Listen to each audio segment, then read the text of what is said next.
అసలు కేసీఆర్ సారు 10 ఏళ్ల పాలన చేసిన అప్పెంతో ఎరికేనారా నీకు?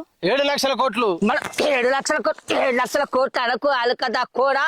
రిజర్వ్ బ్యాంక్ ఆఫ్ ఇండియా లెక్కల ప్రకారం కేసీఆర్ సారు 10 ఏళ్లలో చేసిన అప్పు 3,87,000 కోట్ల రూపాయలు. దాంట్లో సమైక్య రాష్ట్రంగా ఉండి ఆంధ్రప్రదేశ్ రాష్ట్రం తోటి మన రాష్ట్రం ఏర్పడేటప్పుడు 72,658 కోట్ల రూపాయల అప్పు మనకు పంచితే వాటితోటి కలిపే 3,87,000 కోట్ల రూపాయల అప్పు అయింది మనకు.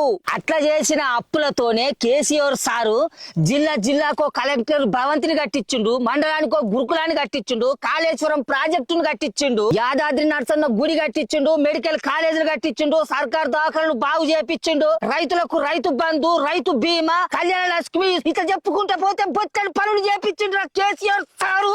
ఇప్పుడు మన నల్లమల పులిబిడ్డ రేవంతాల్ సార్ సర్కార్ కాడికి అద్దం. మన రేవంతాల్ సార్ సర్కారు గద్దెనెక్కి 2 సంవత్సరాల 2 నెలల 10 దినాలల్లా చేసిన అప్పెంతో ఎరికేనారా నీకు? నీకు తెలితే చెప్పరా, అదే నన్ను అడుగుతాను మళ్ళా. నేను చెప్పుడు కాదు గాని మన నల్లమల పులి రేవంతాల్ సారు అసెంబ్లీలోనే చెప్తాండు ఇను. 3,47,294 కోట్లు మేము అప్పు చేసినాం అధ్యక్ష.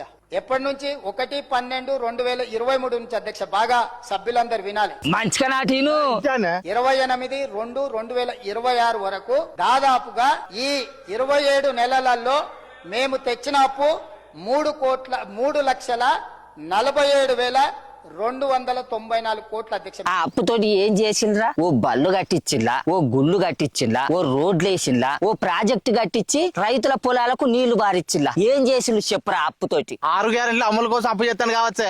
గద్దెనెక్కిన 100 రోజులనే అమలు పడతా అన్న 6 గ్యారంటీలల్లా మీ రేవంతాల్ సారు మా ముసలోళ్లకు 4,000 రూపాయల పింఛన్లు ఇస్తాండా, నిరుద్యోగ భృతి ఇచ్చిండా, 2 లక్షల ఉద్యోగాలు వేసిండా, చదువుకునే ఆడపిల్లగాళ్లకు స్కూటీలు ఇస్తా అని ఇస్తాండా, పెళ్లి చేసుకునే ఆడపిల్లగాళ్లకు తులం బంగారం ఇస్తాండా, ప్రతి మండలానికి తెలంగాణ ఇంటర్నేషనల్ బళ్ళు కట్టిస్తానన్నాడు, కట్టించిండా? అసలు ఏం చేస్తానని ఇన్ని లక్షల కోట్ల రూపాయల అప్పులు తీసుకొస్తారా?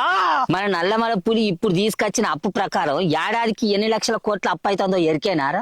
లెక్కలు రావే. సంవత్సరానికి 1,80,000 కోట్ల రూపాయల అప్పు అవుతుంది. 2 ఏళ్లనే గిన్ని కోట్ల రూపాయల అప్పు తీసుకొస్తే ఇంకా 3 ఏళ్ల పాలన ఉన్నది. అంటే ఈ లెక్కన ఇంకా ఎన్ని లక్షల కోట్ల రూపాయల అప్పు తీసుకొ